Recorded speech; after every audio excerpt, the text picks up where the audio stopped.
Vous savez qu'il y a eu des nouveaux événements à la Cour de justice, Cour d'assises spéciale de Paris, qui ont précipité, en quelque sorte, d'une certaine façon, l'issue du procès.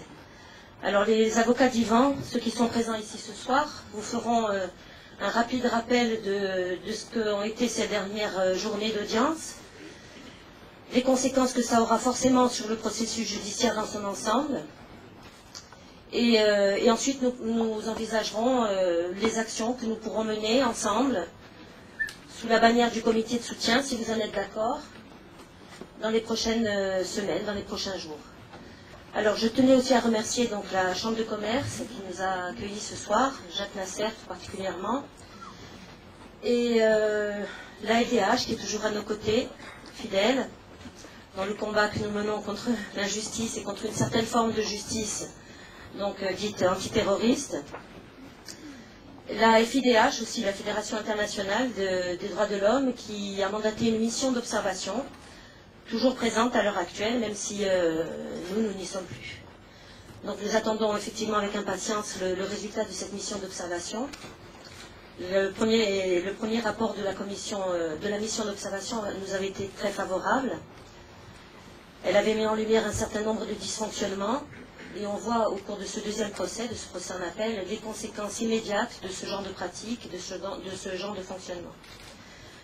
Voilà. Je voudrais dire aussi qu'il a été annoncé plusieurs façons de répondre au sort qui nous est fait, en fait, à la justice qui nous est faite.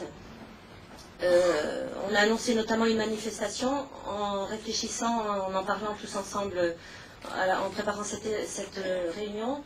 Nous avons pensé qu'il serait peut-être préférable d'attendre le verdict, c'est-à-dire savoir quelle est effectivement la sentence, pour que toute la solidarité, toute votre solidarité, toute l'émotion et peut-être un peu de colère aussi puisse s'exprimer largement après cette décision.